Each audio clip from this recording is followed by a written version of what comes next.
All right. So what's the one thing that all styles of photography have in common? They all involve using a camera?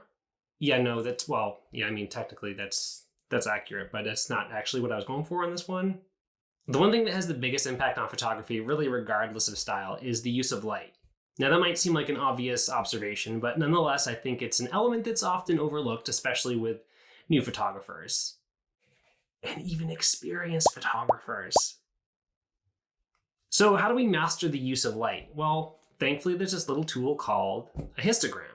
You might have seen this before. It's that little graph that shows up in the bottom corner of your camera. Now, if you're not entirely sure what the histogram shows you, you're not alone. I had kind of a rough idea of what it was at first, but it took me a while to figure it out. And if you figure out how this little gem works, it will make everything easier to understand. So let's take a look at what this is and how you can use it while you're shooting and when you're in the editing process. So Adobe defines the histogram as a graph that measures the brightness of an image by representing the frequency of each tone as a value on a bar chart.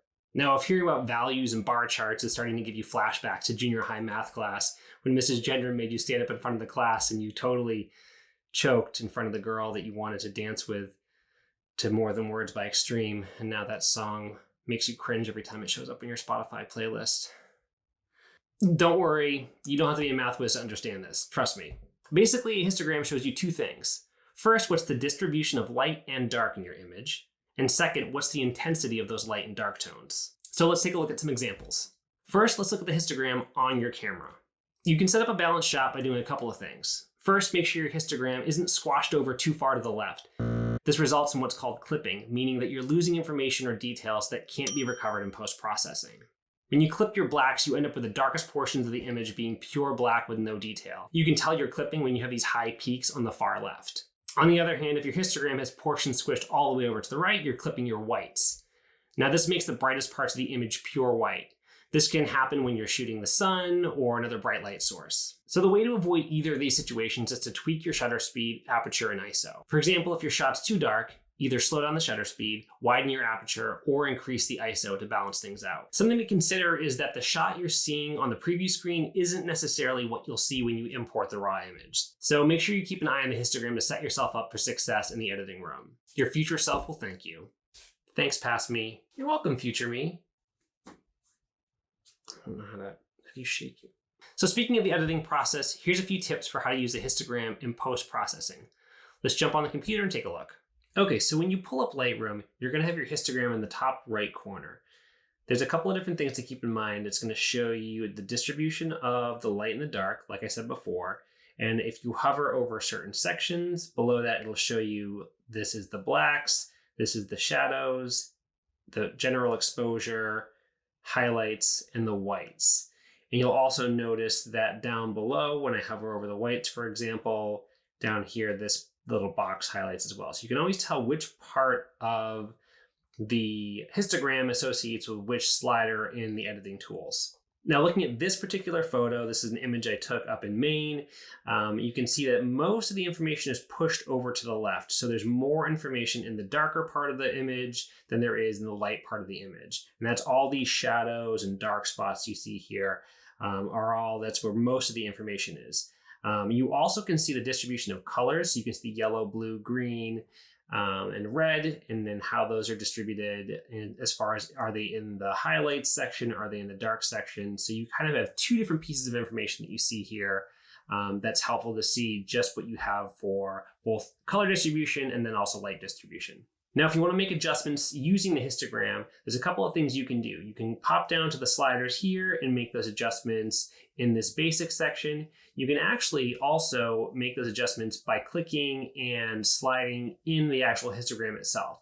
So if you want to bring the blacks up, meaning you want those to be lighter, you can click and hold and then slide to the right, and you can see that I'm moving this information to the right, and as I'm doing that, the image is getting lighter. So I'm going to slide back and forth so you can see I'm making it darker by sliding to the left, or I'm making it brighter by sliding it to the right. So that's one thing you can do. If you're not sure which slider you want to be using, you can actually just do it in the histogram itself.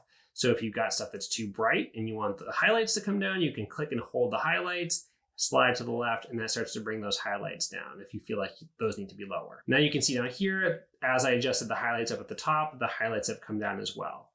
So kind of a standard edit you'll see for a lot of images is you're going to bring the highlights down so you get some more definition in the sky, for example, and you might bring the shadows up a little bit to bring some of the information back from those shadows. And you can see as I was messing around, I brought the blacks way up. I'm going to bring those back down. Another thing you'll notice is if you've got too much information in the dark section, so like let's say the exposure was much lower, what you're going to start seeing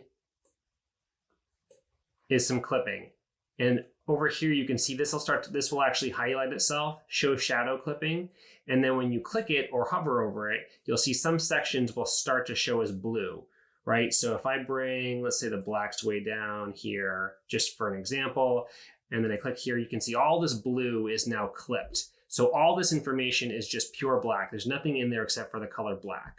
So there's no detail. It's really something you want to try to avoid if possible. On the other hand, the same thing happens to the right. So if you bring this up too bright, it'll highlight red. So if I bring the whites, let me bring the blacks back up and bring up the whites, just again, for examples. Now you can start to see some parts of the sky and the rocks are just too bright. Now I apologize for melting your eyes here because this is really bright, but again, I'm just trying to show you an example of what this looks like if you weren't aware. So look at that, everything is now blown out. This is way overexposed, so everything is highlighted in red. So basically what you want to do is try to use the clipping markers up here to see which sections, if you've still got the red, you want to bring down your exposure, or you want to bring down your whites. If you've got information in the black, then you want to bring your blacks up a little bit to kind of counterbalance that. So the other place you can actually make edits to the light is also in the tone curve. So you click this open, click the section here, and then you can use these kind of predefined point curve options. So medium contrast is pretty nice. Now for me, that's probably a little on the dark side. So again, I'll bring those shadows back up. I would probably want to do some work on the sky as well. So I would probably throw like a radial gradient across the sky here and maybe do some work as far as bringing those highlights down, maybe even throw in some dehaze to add some drama there, even add a little clarity, drop down the texture. So just a quick, again, that's probably, and look, I've got some little dust spots on this. I love those. Get rid of those guys. Okay, cool.